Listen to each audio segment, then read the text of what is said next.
Bonsoir, bonsoir chers internautes, j'espère que vous allez bien. Moi ça va, voilà. Alors,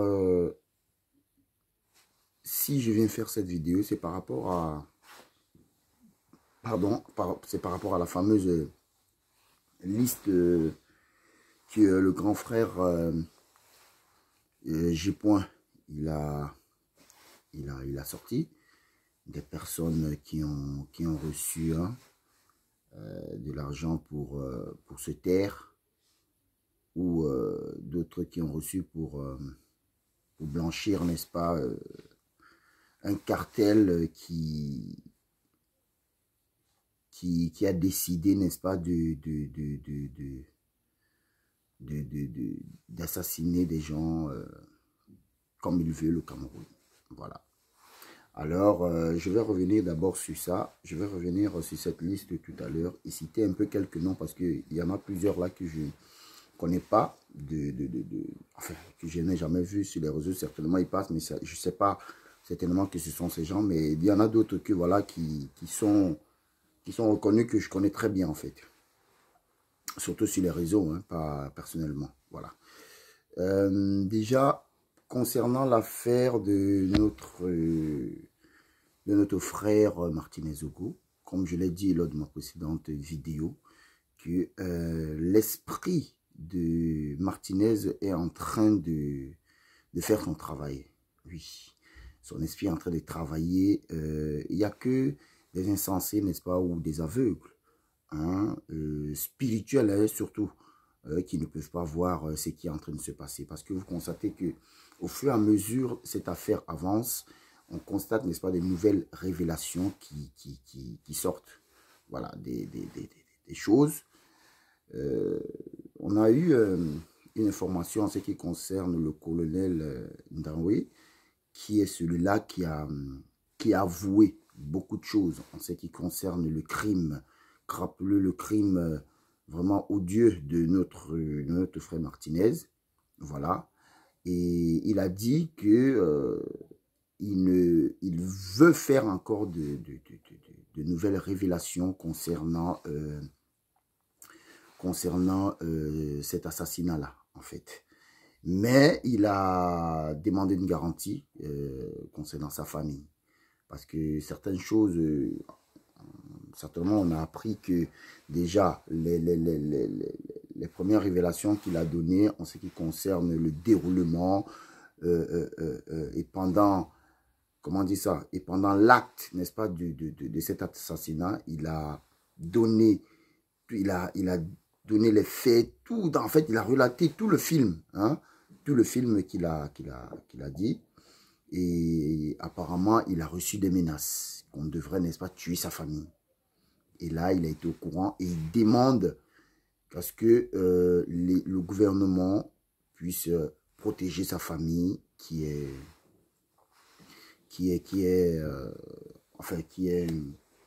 n'est pas en sécurité en ce moment, en fait. Alors, il a dit qu'il va devoir encore, dès que sa famille sera mise en sécurité, donc là, il va encore dire des choses. Alors, ça veut dire quoi, tout simplement? Ça veut dire que, bien aimé, écoutez, mes chers frères, je l'avais dit ici que il y a des gens qu'on ne touche pas n'importe comment. Oui, qu'on ne touche pas n'importe comment. Il y a des gens que, s'ils déposent même son argent ici, tu viens, tu prends cet argent-là, tu t'en vas faire la vie avec son argent qu'il a gagné à la sueur de son front. Sache que cet argent-là va faire à ce que l'esprit de pauvreté va te suivre juste à ce que toi-même tu viennes dire la vérité à cette personne que pardonne-moi d'avoir volé ton argent. Et il y a aussi des gens que si tu t'amuses à porter son sang entre tes mains là, sache que toute ta vie, son esprit va te hanter. Son esprit va te hanter toute ta vie. Et c'est ce qui est en train de se passer avec Martinez, avec l'esprit de Martinez. Donc, même si le colonel Ndaoué est en train de faire ces révélations-là, ça ne vient pas de lui. Mais c'est que l'esprit de Martinez est en train de pousser ses commanditaires à dire, n'est-ce pas, toute la vérité. Mais c'est dommage. C'est dommage. Lorsque j'entends des gens sur les réseaux qui parlent mal, ils publient, n'est-ce pas, des propos, les vidéos, ils coupent certaines parties, ils publient les vidéos du grand frère J. qui donnent des révélations sûres. Je dis même des révélations sûres. Lorsqu'ils donnent ça, les gens prennent, n'est-ce pas, ils coupent certaines parties pour venir narguer ou dire des conneries, n'est-ce pas, par rapport aux propos du grand frère J. Alors que ce que le grand frère J. dit, c'est une vérité sûre et certaine. J'ai vu quelqu'un ce matin, je sais pas, j'ai oublié son nom vite fait, bon, il ne m'intéresse pas, qui disait, il parlait bizarrement. Le commentaire que j'ai mis sur sa page, j'ai dit tout simplement que, en tout cas, le grand frère J. Rémy Ngono n'est pas ton niveau. Parce que lui, au moins, il est crédible au niveau des médias internationaux. Donc, toi, ce que toi tu fais, ce n'est que sur Facebook, en fait. Dans toutes les chaînes internationales ici, on connaît J. Rémy Ngono. Et on sait que c'est un homme qui est courageux. Il sait ce qu'il parle. Il ne parle pas pour parler, non. Donc, aujourd'hui, quand je vois qu'il a publié une liste, ça ne m'étonne pas. Et ça ne devrait même pas vous étonner, les amis. Ça ne devrait pas vous étonner. C'est-à-dire, je me pose la question de savoir si ces personnes-là, qui se disent stars, je dis bien, regardez bien le mouvement de mes doigts là, qui se disent stars, cela veut dire entre guillemets. Je dis bien entre guillemets, des stars au Cameroun. Facilement manipulables en fait. C'est-à-dire, on peut les corrompre, n'est-ce pas, à tout moment. De prendre, même avec un 10 000, on peut les corrompre. Juste parce qu'il faut se taire, en fait. J'ai vu le nom des personnes, de Cabrel Nandi, tout ça là et tout. C'est toujours la même bande, là, en fait. C'est toujours la même bande. Ce n'est pas pour tirer sur eux et tout. Mais c'est honteux, en fait. Parce que vous allez constater que eux aussi, un jour, ils vont avoir, n'est-ce pas, ce genre de choses dans leur entourage.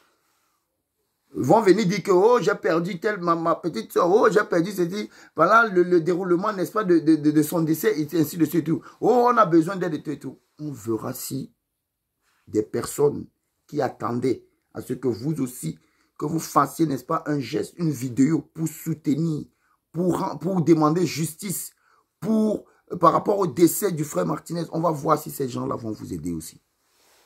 On va voir si ces gens vont vous aider. Parce que ce que vous faites là, c'est très très malsain de votre part. Vous prenez de l'argent derrière alors que c'est de l'argent du sang. C'est de l'argent du sang. Oui. Je vais parler, j'ai vu là les Muriel Blanche, tout cela. Les gars, les amis, mais ce sont, enfin, ce n'est que, moi je dis, ce n'est qu'au Cameroun qu'ils ont ce nom-là. Hein. Moi, franchement, ça ne m'intéresse pas. Donc, même si la liste-là a été publiée, et comme ils disent que ce sont, mais je dirais c'est les mêmes gens. En fait, eux, en fait, c'est quoi dans leur tête? C'est quoi? C'est que, non, Martinez ne fait pas partie de ma famille, donc je ne suis pas dedans. Non, Martinez,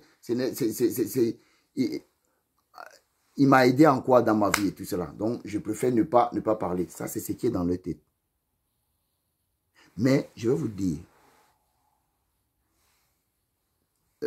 une chose. Il pleut sur tous les toits. Donc, ce qui arrive à Nakloklo va aussi arriver à Naklakla. Oui, oui. C'est souvent comme ça, en fait. Et à ces gens-là qui ont pris, qui ont été corrompus là, je vais juste vous narrer une petite histoire. Et c'est tiré, n'est-ce pas, d'une histoire vraie. C'est un film hein, que je vais essayer un peu de relater. C'est un film que plusieurs d'ailleurs ont certainement vu ce film-là. Mais je ne sais pas comment vous avez pu analyser hein, selon ce que vous avez vu dans ce film. Le titre, c'est Le droit de tuer.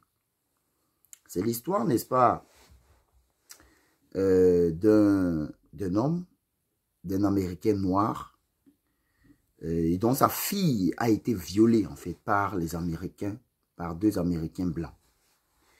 Et à l'époque, aux États-Unis, il y avait un cartel, un groupe, n'est-ce pas, de personnes qui se sont entendus. Ils ont décidé, n'est-ce pas, de créer un mouvement d'assassins qui vont détruire, n'est-ce pas, les Américains noirs.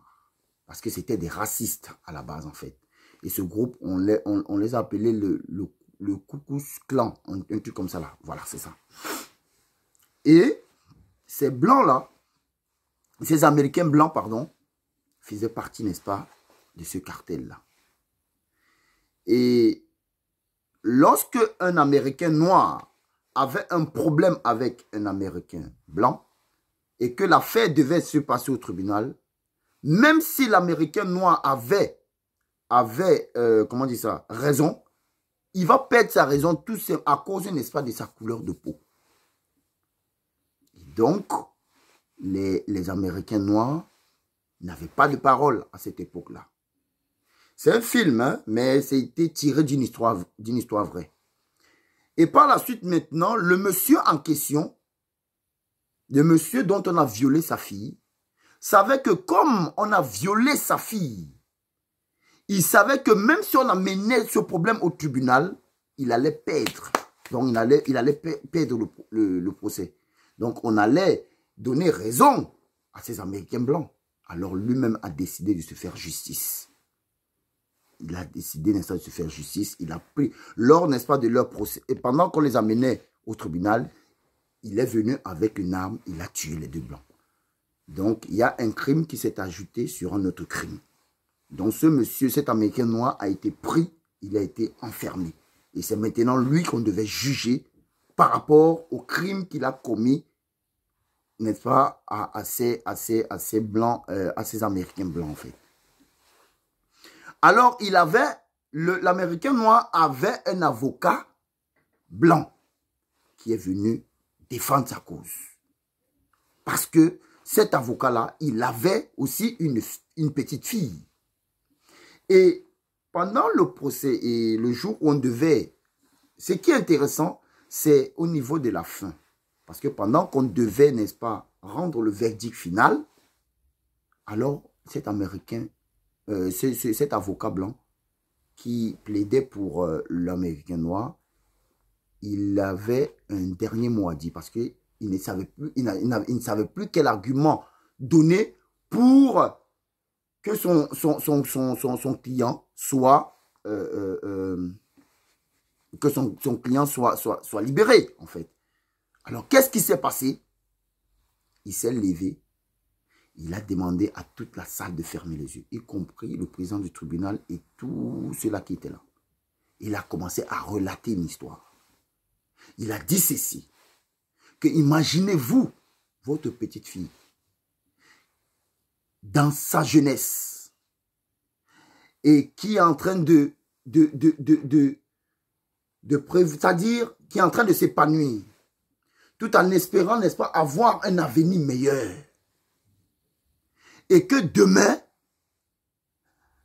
qu'elle se retrouve, n'est-ce pas, entre les mains des bourreaux. Et que ces bourreaux prennent, n'est-ce pas, votre petite fille et commencent à cracher sur elle. Et commencent à violer, à déshabiller votre petite fille. Et que ces assassins-là parviennent, n'est-ce pas, à déchirer l'hymen, parce que cette petite fille, elle était vierge, à déchirer l'hymen, n'est-ce pas, de cette petite fille.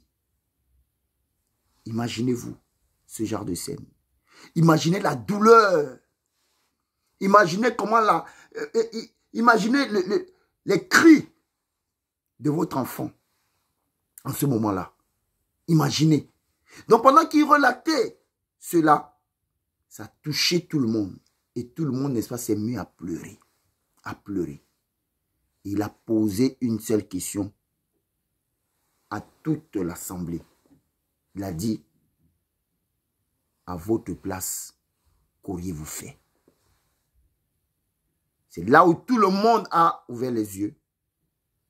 Et quelques minutes après, on nous montre une partie dans le film où on ouvre les portes, n'est-ce pas, du tribunal et on dit l'Américain noir a été libéré. À cause, n'est-ce pas, de cette histoire, de cette inspiration que ce monsieur, cet avocat blanc a donné comme argument. Je reviens maintenant par rapport à ça, pour dire à tous ceux-là dont on a cité les noms, que imaginez-vous un temps soit peu que Martinez soit votre frère, votre papa, votre ami, votre mari, ou votre grand frère, ou votre chef de famille. Imaginez-vous qu'on prenne, n'est-ce pas, ce dernier et qui subisse, n'est-ce pas, ce genre de choses. Imaginez la douleur. Imaginez les cris. Martinez a laissé les enfants. Martinez a une femme. Martinez a une famille. Et lors d'une interview, j'ai même vu certains de ses frères qui ont dit que c'était après le décès de leur papa. C'est lui qui s'est porté garant de garder, ça dit de garder le reste de la famille. Donc il était le chef de la famille. Imaginez-vous, Muriel Blanche, imagine-toi, toi qui as les enfants. Tik Ndengue, toi qui fais la comédie un peu de partout, tu fais genre comme si tu bégayais là et tout cela. Pour faire rigoler les gens. Imagine-toi que Martinez soit ton grand frère.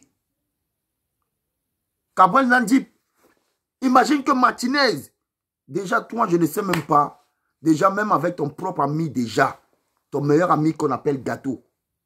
Gâteau international, tu as eu les problèmes avec lui. Donc pour toi-même, je ne veux même pas citer ton nom parce que tu as dit, si on me dit que tu as eu de l'argent, je ne peux même pas discuter en fait. Le grand frère Fringong Tralala, imagine-toi que ce soit ton ami Tagne Condom qu'on est venu dire, qu'on est venu te dire que c'est Tagne Condom qu'on a pris, qu'on a fait des choses pareilles, comme on a fait à Martinez. Tu allais faire quoi en fait? Tu allais faire quoi?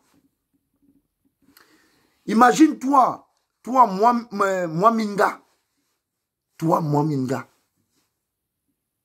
Si on prenait ton parrain qu'on appelle Edoudou à non glacé, si on le prenait et que c'est lui qui subissait ce genre de choses, n'est-ce pas, tu allais faire des vidéos par-ci, par-là pour dire que justice pour Edoudou à non glacé? Imagine-toi.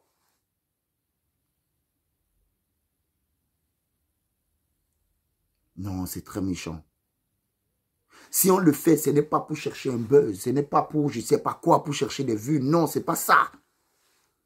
Mais ce qu'on fait là, c'est pour que la justice camerounaise ou le gouvernement, même notre papa, le président de la République, son excellent M. Paul Biya, qui sache que tous les frères de Martinez qui sont dans le monde entier cherchent à ce que la justice soit faite en fait. Cherchent à ce que la justice soit rendue. Oui. Que tous ces commandités, je vois des gens qui font des vidéos et qui soutiennent, n'est-ce pas, des bêtises.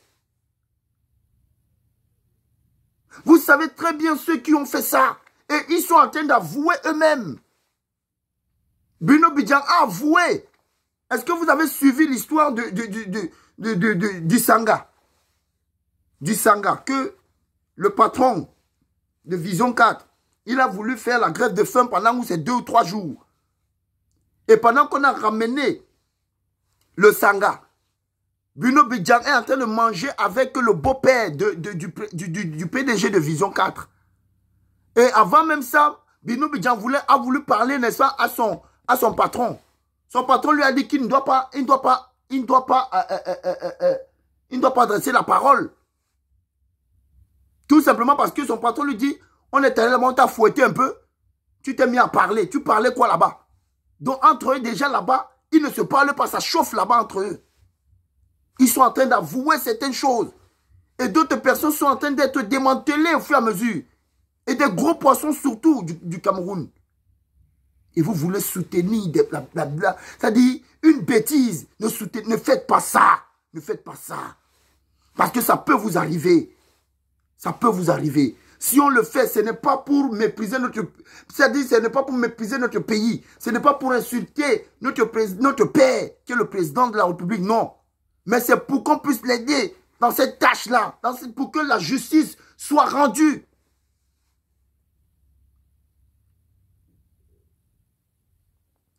Ça ne peut pas m'étonner. Ça ne peut pas m'étonner de ceux-là qu'on a cités. Ça ne peut pas m'étonner. On a déjà le tonton J. Il a commencé déjà par citer certains qui sont ici à la diaspora. Honte à vous. Honte à ceux-là. Ahmed Kamé. Un gars Bassa. Qui souille tous les Bassa. Moi, je suis un Bassa. Et quand j'ai parlé ça à certains amis qui sont Bassa, ils ont dit celui-là, mais c'est un souilleur de gens. Il souille toute la tribu Bassa en fait. Lui déjà, il n'est même pas... En fait, lui, il n'est pas compté parmi les Bassa en fait. Il est compté parmi les Bassa seulement dans son village, là où il dit qu'il est à Mandumba, ou c'est à Mandumba, ou c'est où. Il est seulement, oui, c'est là-bas qu'il est, je sais pas où, Dieu là-bas ou quoi, je ne sais pas. Ne faites pas ça, les amis. Ne faites pas ça. Ce n'est pas à cause, n'est-ce pas, de l'argent que vous allez dire que non, vous vivez. Non, ne faites pas ça. Sortez de ce système-là. C'est par rapport à ça qu'on veut que le Cameroun change. Sortez de ce système de la corruption. Le président de la République, son excellence, M. Pobia, n'a toujours pas lutté contre la corruption. Il a toujours lutté contre ça. Sortez de ce milieu-là. Vous qui supportez, n'est-ce pas, ces gens-là qui sont au CED en ce moment.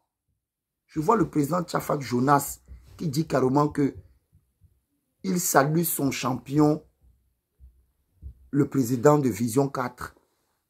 Le président général de Vision 4. Que les gens sont jaloux de lui, c'est là, quelle est jalousie. Même tonton J-Point a dit que non. On parle qu'il est jaloux du président de Vision 4. Il est jaloux de lui par rapport à quoi? J-Point, n'est-ce pas, vit sa vie tranquillement ici en France. Est-ce que le salaire qu'il perçoit dans les médias, là où il travaille, est-ce que ça vient, n'est-ce pas, du PDG de Vision 4? Non. On a tué, on a assassiné l'un de ses fils qu'il a formé dans le métier. Dans le métier. Donc les gens ne veulent pas qu'il parle de ça. Pourquoi vous voulez l'étouffer? Pourquoi vous voulez étouffer les autres aussi? J'ai aussi eu en commentaire quelqu'un qui est venu, j'ai juste oublié, n'est-ce pas, de faire, comment on dit ça, de vous lire ça. Mais prochainement, je vous lis. Quelqu'un est venu m'écrire en commentaire, me dit que non, on fait fausse route sur le président général de Vision 4. Et que quand la vérité va triompher, c'est tout un tas de conneries. J'ai pas besoin qu'ils viennent m'écrire cela en commentaire. Moi, je lui ai dit tout simplement que verser, ce n'est pas ça mon problème. Mon problème, c'est que verser le sang d'un être humain comme lui, là-bas, c'est un autre problème. Mais qui ne viennent pas s'adresser à moi en commentaire. Je suis un citoyen lambda. Je suis un citoyen du bas peuple. Qui prône, n'est-ce pas, pour la justice et la vraie. Qui prône, n'est-ce pas, pour la vérité. Le papa, le président de la République, il a parlé lors de son discours à la jeunesse qu'il sait que tous ces nombreux crimes qu'on voit aujourd'hui, ça provoque l'insécurité et que les jeunes, n'est-ce pas, sont dans un découragement. Et c'est vrai, papa. Papa Paul Biya, c'est vrai. Les jeunes ont peur en ce moment. Que ce soit en Europe, que ce soit au Cameroun, même ici à la diaspora. On a peur. On a peur. Mais on ne peut que venir s'exprimer de la sorte pour prévenir déjà. Regarde, papa, ce qui s'est passé. On tue Martinez. Son ami qu'on appelle c'est Ola Bébé, un prêtre, je ne sais pas, orthodoxe, un truc. À peine lui aussi, il vient dire des trucs. Le lendemain, on le tue, papa. Comment la jeunesse peut peut espérer un avenir meilleur. Comment la jeunesse ne peut pas avoir peur? Comment la jeunesse ne peut pas être dans un découragement, papa? Papa, fais quelque chose. Tu as déjà lancé, n'est-ce pas, ton mot d'ordre que la justice doit régner. Papa, continue sur cette lancée. Papa insiste et persiste pour que cette affaire, papa, atteigne, n'est-ce pas, un niveau, c'est-à-dire atteigne son apogée pour que justice soit rendue. Et que par cette affaire, les Camerounais, n'est-ce pas, puissent se mettre au pas. Pour que l'avenir du Cameroun soit, n'est-ce pas, garanti. Et que la jeunesse puisse prendre, n'est-ce pas, ses responsabilités à travers cette affaire. Parce que Martinez était aussi un jeune. Il s'apprêtait aussi, n'est-ce pas, à commémorer cette fête de la jeunesse avec ses enfants, avec sa femme, avec sa famille, avec ses amis. Mais il n'a pas eu cette possibilité-là. Tout simplement parce que un groupuscule de personnes, n'est-ce pas, a décidé de mettre fin à sa vie. Juste du fait qu'il dénonçait des choses. En tant que le défenseur du patrimoine, nous autres aussi, citoyens camerounais, nous sommes aussi des défenseurs de ce patrimoine-là. On ne veut pas que notre patrimoine soit pillé par certaines personnes qui ont décidé de prendre le pouvoir par force. Papa Paul Biya, tu es quelqu'un qui a travaillé dans ce pays. Et tu continues toujours à travailler. Je ne suis pas un politicien. Et je ne suis pas de groupe de personnes là qui viendra te parler avec mépris ou viendra, n'est-ce pas, te dire du n'importe quoi sur les réseaux. Non, papa. Mon père m'a toujours dit qu'un homme qui veut être heureux doit, n'est-ce pas, écouter ceux-là qui ont de la sagesse. Et que l'homme qui possède de l'intelligence, c'est un homme heureux. C'est ce que mon feu père qui m'a mis au monde, il m'a dit. Et papa, quand je vois ta gouvernance, la manière dont tu gères les choses depuis 40 ans, même si certaines personnes te critiquent, ils disent n'importe quoi, moi je suis un jeune. J'ai plein d'avenir. Je suis en train de bâtir ma vie. J'ai quitté le Cameroun parce qu'il y avait trop de souffrance. Pourquoi il y a trop de souffrance? Pas parce qu'on n'a pas des moyens, pas parce qu'on n'a pas de ressources, non. On a toutes ces choses-là. Mais papa, les jeunes sont bloqués. Les jeunes sont asphyxiés. Les jeunes, n'est-ce pas, n'ont pas les opportunités. C'est-à-dire, il y a des opportunités, mais on barre le chemin à ces jeunes-là. Papa, pour émerger au Cameroun, papa, peut-être tu es dans ton bureau, tu es au palais, peut-être tu ne vois pas ce qui se passe, n'est-ce pas, dans les quartiers, dans les institutions. C'est vrai, on peut te faire un rapport. Ces institutions-là peuvent te faire, n'est-ce pas, le rapport d'un projet qu'on a décidé, n'est-ce pas, d'émettre. Et tu aimerais, n'est-ce pas, avoir un rapport, certes. Mais ils ne vont pas te dire, papa, ce qu'ils font, n'est-ce pas, au bas peuple. Des gens qui viennent chercher, n'est-ce pas, ce travail. Des emplois que toi, papa, tu as décidé de donner comme opportunité aux jeunes. De ne pas quitter leur pays, n'importe comment.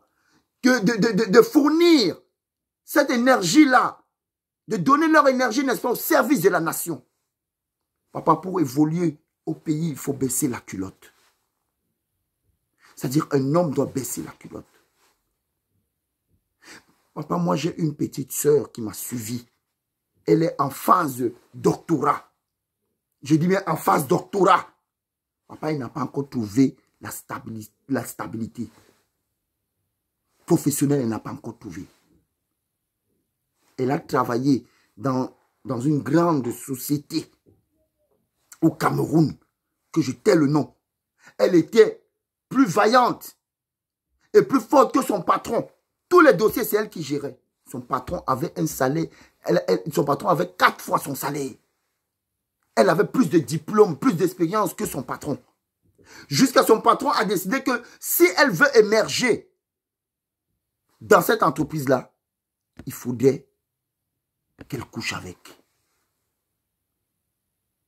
Elle a préféré ne pas se compromettre. Elle est quittée, elle a posé sa démission, elle est quittée de là. Elle est partie toujours dans une autre grande entreprise, une grande société de la place à Douala. Et dont je tais toujours le nom. Là-bas, on lui a proposé le poste de cadre. Mais on lui a dit d'avoir une marraine qui va, n'est-ce pas, faire assez qu'elle puisse graver des chaînons dans cette boîte-là. Or, la marraine, ce n'est pas celle-là qui viendra lui donner, n'est-ce pas, des instructions, des cours et tout. Non. C'est par rapport aux choses qu'on connaît derrière. Des choses infâmes, des vices contre nature, papa. Ces personnes-là ne peuvent pas te dire la vérité. C'est nous, le bas peuple, n'est-ce pas, qui vivons cela. Moi qui te parle, papa Paul Biya, moi qui te parle, j'ai quitté le Cameroun en traversant le désert du Sahara, en traversant la Méditerranée pour arriver ici.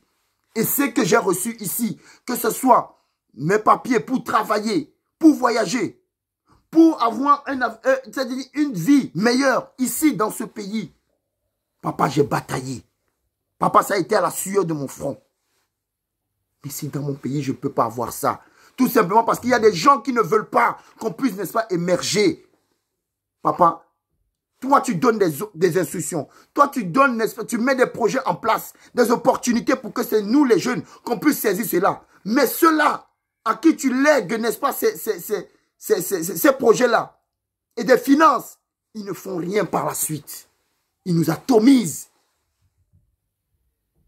Papa, fais quelque chose. Pour cette affaire de Martinez, il faut que le Cameroun puisse prendre, n'est-ce pas, une nouvelle tournure en cette année 2023.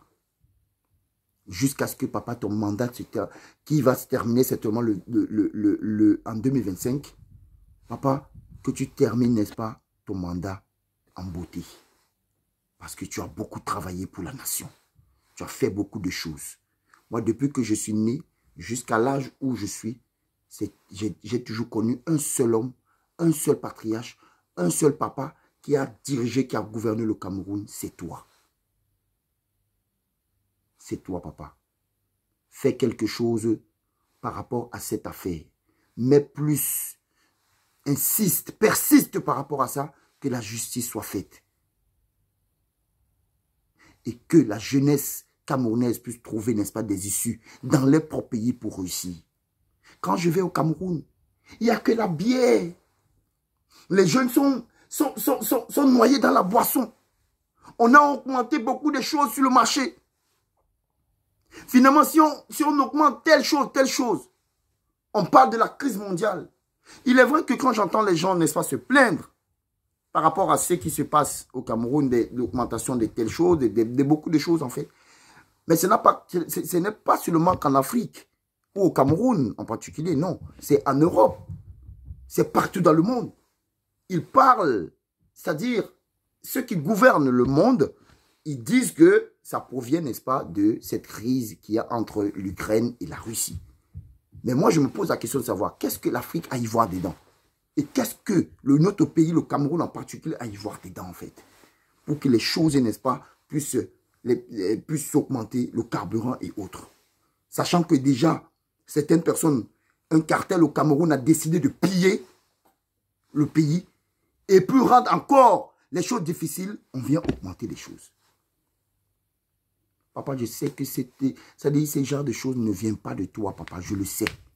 Papa, ça ne vient pas de toi. Mais nous prions, moi en particulier, moi ton fils. Je suis ton fils, papa.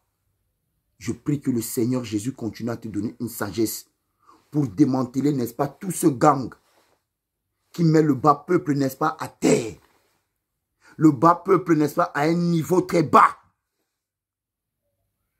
Nous voulons émerger. Je veux que cette jeunesse au Cameroun aussi émerge. Que ma soeur m'appelle un jour, qu'elle me dise, voilà, je dirige telle entreprise, je suis directeur général, c'est pas cadre à tel endroit, tel endroit. Papa, c'est parce que certains jeunes qui sont dans certaines entreprises, c'est parce qu'ils ne veulent pas parler. De peur, n'est-ce pas, d'être licenciés. Parce qu'on sait comment certains jeunes, n'est-ce pas, trouvent des emplois dans des grandes entreprises, dans des grandes boîtes. On sait comment ça se passe, papa. Le feu Charles Ateba, il a parlé de ça. qu'il faut baisser la culotte. Lors d'une interview avec Thierry Ngongan, il y avait Thierry Ngongan, il y avait, c'était à STV 2, il y avait le feu Charles Atebaïné, il y avait un Rosé Christian. Et Charles Atebaïné était en train de lui dire les réalités de ce qui se passe dans leur boîte. Et lui, il essayait, n'est-ce pas, de contredire Charles Atebaïné. Or, c'est ce que Charles Atebaïné disait, c'est exactement ce que les faibles, je dis bien les faibles, vivent au pays, au Cameroun. Papa, je n'ai rien. Je me bats ici en Europe. Et je cherche par moment aider certains frères camerounais. Si je peux donner 30 000 ou 50 000 à un frère camerounais, peut-être à la fin du mois de mon salaire que moi j'ai eu à la sueur de mon front dans ce pays en Europe, si ça peut l'aider au Cameroun, je dis gloire à Dieu. Parce que j'ai aidé un frère, peut-être qui était dans une difficulté, je dis que la gloire revient au Seigneur. Mais si cette jeunesse-là, qu'on essaie, n'est-ce pas, de nous donner des opportunités, de pouvoir saisir ces opportunités, mais nous ferons, n'est-ce pas, des grandes choses. Le Cameroun peut se construire, n'est-ce pas, avec cette jeunesse dynamique et qui est répandue dans le monde entier. En commençant par la diaspora et celle qui est aussi, n'est-ce pas, au pays. On peut unir nos forces et créer, n'est-ce pas, des choses pour l'avenir de notre pays, le Cameroun. Je terminerai cette vidéo en disant ceci. Comme je cite toujours, n'est-ce pas, des versets bibliques parce que je suis un chrétien à la base. La Bible dit que il y a un homme qu'on appelait le grand prêtre Caïphe qui faisait partie, n'est-ce pas, de cette bande de personnes, cette bande de pharisiens cette bande qui a décidé de livrer le Seigneur Jésus à la mort. Mais la Bible dit que ce prêtre-là, il était l'un des commanditaires, ce grand prêtre Caïphe, bien sûr, un pharisien, il était l'un des commanditaires de la mort du Seigneur Jésus. Il a dit, mais sans toutefois savoir qu'il était en train de prophétiser. Et c'est Dieu et l'Esprit de Dieu qui a poussé un homme rempli de mal dans son cœur à prophétiser de la sorte en disant ceci, que ne savez-vous pas qu'il est préférable qu'un homme meure pour que la nation tout entière soit sauvée. C'est écrit dans la Bible. Il a parlé sans toutefois savoir que c'était réellement la mission du Seigneur Jésus. Que c'était réellement la mission du Seigneur Jésus sur la terre. Qu'il est venu mourir afin de sauver l'humanité. Martinez n'est pas Jésus. Martinez n'était pas un saint. Mais si par cette affaire de notre frère Martinez peut conscientiser et peut amener un changement et peut apporter désormais la justice, n'est-ce pas, pour le bas peuple, alors que seule la volonté de notre Seigneur Jésus s'accomplisse. Bonne soirée et que le Seigneur Jésus bénisse le Cameroun.